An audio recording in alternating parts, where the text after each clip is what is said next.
black and white pixel art, really retro vibe.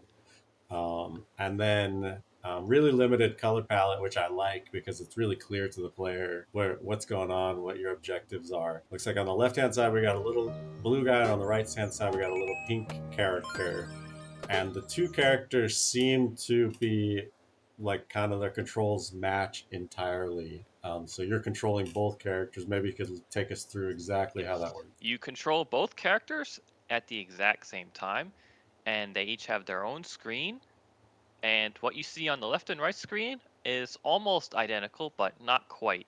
So the core, I would say, gameplay gimmick is you gotta strategically switch your attention from left to right and vice versa to see what is on one screen versus what's on the other, and what's not there on one screen versus what's not there on the other screen. So it's kind of that's where the whole puzzle aspect comes from.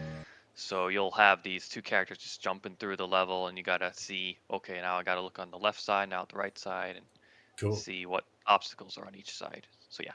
Yeah, yeah. When you say that, kind of, I'm thinking those puzzles where you got the two images, but you got to find the difference in the two. It's just a picture, and Ah, this one's got a tiny little difference, and that one's got a little tiny little difference. And yeah, it is. It is. That's a very good analogy. Yeah, it is like that.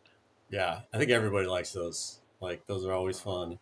It looks like you're collecting coins, but I don't think the coins are the puzzle aspect necessarily. Like the puzzles are more like when you get blocked by something. Would you say? Yeah. Well, yeah. The coins are basically the way to kind of guide the player visually through the level.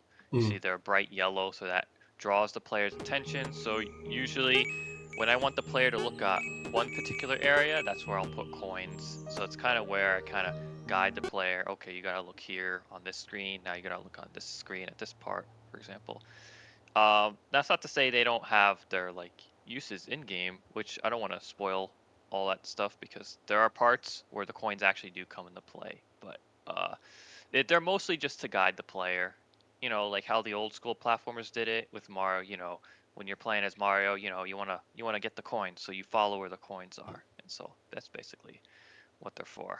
Yeah. So where did this game kind of come from? Like, were you inspired by any games in particular? Was this like your favorite genre of game? Well, yeah, actually, it's a excuse me. Yeah, I was browsing a subreddit called Indie Gaming Dev or something. Indie Mm. Dev. It's a subreddit where it's a bunch of indie games, and I just saw one game that had a really interesting concept. I think it was some game about it had these like cats. It was a platformer, very simplistic, simple style platformer. It had like these cats, and it had this kind of split screen mechanic where one side was almost the same as the other, and you're controlling two at once.